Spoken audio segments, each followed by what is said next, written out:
আসসালামু আলাইকুম। আমি doctor S M Nazmul Islam, শিশু সার্জারি বিশেষজ্ঞ, বাংলাদেশ শিশু হাসপাতাল ও ইনস্টিটিউট। আজকে কথা বলবো শিশুর একটি কমন সমস্যা নিয়ে, ঠোঁট কাটা ও তালু কাটা নিয়ে।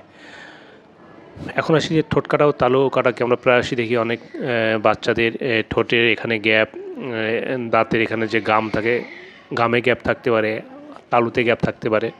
এগুলাকে তালু কাটা বা ঠোঁট কাটায় বলে থাকে।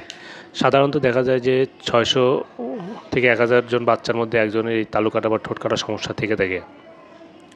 শুধু ঠোঁট কাটা এই সমস্যা দেখা এটার মধ্যে 15% থাকে শুধু ঠোঁট কাটা, এবং এটা ছেলেদের বেশি হয়। শুধু তালু কাটা এটা 40% ক্ষেত্রে শুধু তালু কাটা থাকে, এবং এটা আবার মেয়েদের বেশি হয়। শুধু মানে তালু এবং ঠোঁট কাটা একসাথে এটা 45% ক্ষেত্রে হয়ে থাকে। এখন আসি যে এই তালু কাটা বা ঠোঁট কাটার সমস্যাটা কেন হয়। এটা কিছু জেনেটিক ফ্যাক্টর আছে, সেটার কারণে হতে পারে। মা যদি দেখা যায় যে এক্লামশিয়া থাকে, মানে খিঁচুনি হয় বাচ্চা ডেলিভারির সময়, ডেলিভারির আগে প্রেশার টেশার বেশি থাকে, সেই ক্ষেত্রে হতে পারে। মা যদি কিছু ড্রাগের নেয় যেগুলো ডিউরিং প্রেগনেন্সির সময়, সেক্ষেত্রে হতে, যেমন ফেনাইটোইন, ডায়াজিপাম, এস্ট্রয়েড ইত্যাদি। মায়ের যদি হাই গ্রেড ফিভার হয় বা রুবেলা ভাইরাস ইনফেকশন হয়, সেক্ষেত্রে হইতে পারে। কিছু এনভায়রনমেন্টাল ফ্যাক্টর আছে, এসব কারণে তালু কাটা বা ঠোঁট কাটা হতে পারে। আবার যদি বাচ্চা দেখা গেল যখন ইসের সময় যদি গর্ভের সময় যদি পানি কম থাকে, তাহলে এই সমস্যা হতে পারে। এখন আসি যে ঠোঁট কাটা সমস্যা থাকলে কি সমস্যাগুলা হতে পারে। ঠোঁট কাটা সমস্যা থাকলে প্রথমে যেমন ফিডিং প্রবলেম হতে পারে। ফিডিং প্রবলেমটা কেন হবে? বাচ্চা যখন ব্রেস্ট সাক করবে বা ফিডার খাবে, তখন সেটা এনসার্কেল করে টানবে। যেহেতু এখানে একটি গ্যাপ থাকবে, ওই গ্যাপ দিয়ে বাতাস চলে যাবে, এর কারণে বাচ্চা ঠিকমতো টেনে খেতে পারবে না, সমস্যা হবে। আরেকটা হলো যে ডেন্টেশন, এখান দিয়ে যদি গ্যাপ থাকে, তাহলে দেখা যায় যে এই যে মাড়ি যেখানে দাঁত ওঠে, এখানে দাঁত মিস হতে পারে, ডিসপ্লেসড হতে পারে।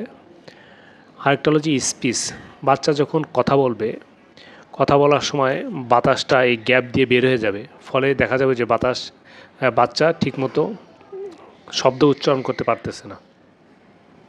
আরেকটা যে যাদের এরকম তালু কাটা বা ঠোঁট কাটার সমস্যা থাকে, তাদের দেখা যায় যে স্টেশিয়ান টিউব নামে একটা নল আছে, যেটা আমাদের মধ্যকর্ণ এবং ন্যাজোফ্যারিংস, নাকের পিছনের যে অংশ, এইটার মধ্যে কমিউনিকেট করে। এই নলটি খাটো এবং সোজা থাকে, ফলে এখান দিয়ে মিউকাস এবং দুধ বা খাদ্যদ্রব্য এটা মধ্যকর্ণে চলে যেয়ে এটা ইনফেকশন করতে পারে, ফলে কান পাকা বা কান দিয়ে পুজ বেরোতে পারে। এরপরে আসি যে তালু কাটা থাকলে কী কী সমস্যা হতে পারে। তালু কাটা থাকলে সমস্যা একটু বেশি হয়।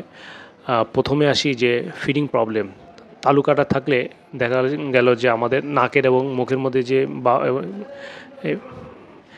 যে প্রাচীরটা, সেটা ঠিকমতো থাকে না, ফলে আমরা যখন খাই, খাবারটা দেখা গেল নাকে চলে যায়। দুধ দেখা গেলো বাচ্চা খাচ্ছে, দুধ আবার নাক দিয়ে বের হয়ে আসতেছে। এরপর আসি যে স্পিচ প্রবলেম। বাচ্চা ঠিকমতো শব্দ উচ্চারণ করে কথা বলতে পারবে না, বাচ্চা তখন নাকে কথা বলবে, মা, মামা, এরকম বিভিন্ন সাউন্ড উচ্চারণ করে সে কথা বলবে। সাউন্ডটা পুরোপুরি হবে না, কারণ বাতাসটা নাক দিয়ে বের হয়ে যাচ্ছে। এই ক্ষেত্রেও আপনার ডেন্টেশন সমস্যা হবে। দেখা গেল দাঁতগুলার কোনো দাঁত মিসিং থাকতে পারে, দাঁতগুলোর ডিসপ্লেস থাকতে পারে। যেহেতু নাক এবং মুখের মধ্যে একটা যে পর্দাটা থাকে ওটা নেই, এই কারণে ফুসফুসে বারবার ইনফেকশন হবে, ব্রঙ্কোনিউমোনিয়া হতে পারে, রেসপিরেটরি ট্র্যাক্ট ইনফেকশন হবে। আর এই তালুর ক্ষেত্রেও ওই দেখা যাবে যে স্টেশিয়ান টিউব, যেটা আগে বলেছি, যে মধ্যকর্ণ এবং ন্যাজোফ্যারিংসের মধ্যে যে একটা টিউব থাকে, এই টিউবটা এই ক্ষেত্রেও আন্ডার ডেভেলপ থাকবে। এই যে মাসলটা থাকে, মাসলটা ডেভেলপড হয় না, ফলে এই নলটা খাটো হবে এবং সোজা হবে, ফলে দুধ এবং মিউকাসগুলা মধ্যকর্ণে গিয়ে ইনফেকশন করবে। এখন আসি যে কি কি অ্যাসোসিয়েটেড প্রবলেম থাকতে পারে, যে মানে ক্লেফট লিপ এবং প্যালেটের সাথে সাধারণত কিছু কার্ডিয়াক প্রবলেম অ্যাসোসিয়েট থাকে। কারণ এই নাকে এই মুখের যে হাড়গুলা, এই হাড় এবং হাড়ের যে সেপ্টাম, সেই সেপ্টামগুলো একই জায়গা থেকে উৎপন্ন হয়। এই জন্য সেপ্টাল ডিফেক্টগুলা এই তালুকাটা বা ঠোঁটকাটার সাথে অ্যাসোসিয়েটেড থাকে। এখন আসি যে আমরা এটা কি চিকিৎসা করব। এটার দুইটারই চিকিৎসা হলো অপারেশন। এখন আসি যে আমরা কোন বয়সে কোন অপারেশন করবো। একটি ভাইটাল ফ্যাক্টর যে আমরা ঠোঁটটা আগে করব নাকি তালুটা আগে করব। প্রথমে আমরা ঠোঁটের অপারেশন করব। ঠোঁটের অপারেশন একটা এই দুইটারই অপারেশন একটা সূত্র আছে, মিলার রুল অফ 10। ঠোঁটের ক্ষেত্রে আমরা 10 সপ্তাহ বাচ্চার ওজন থাকা লাগবে 10 পাউন্ড এবং হিমোগ্লোবিন 10, এবং তালুক ক্ষেত্রে 10 মাস 10 কেজি ওজন এবং হিমোগ্লোবিন 10 থাকা লাগবে। এখন আসি যে আমরা কেন ঠোঁট কাটার এই অপারেশনটা আগে করব। ঠোঁট কাটার অপারেশনটা এটা আসলে কসমেটিক্যালি আগলি দেখায়, মায়েরা প্যারেন্টসরা এটা নিয়ে খুবই টেনশনে থাকে।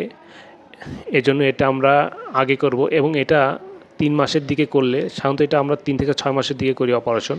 3 মাসের দিকে করলে আপনার তার যদি অ্যাসোসিয়েটেড প্যালেট থাকে ওইটাও কিছুটা কারেকশন হয়, এবং 3 মাস বয়সে করলে বাচ্চার এই সময় সে মোটামুটি অজ্ঞান করার যে ফিট সেটাও সে ক্যাপাবল হয়, এবং 3 মাস বয়সেই এই কসমেটিক্যালি সবচেয়ে আউটকাম ভালো হয়। এই জন্য আমরা সাধারণত 3 মাস বয়সে এই অপারেশনটা করব।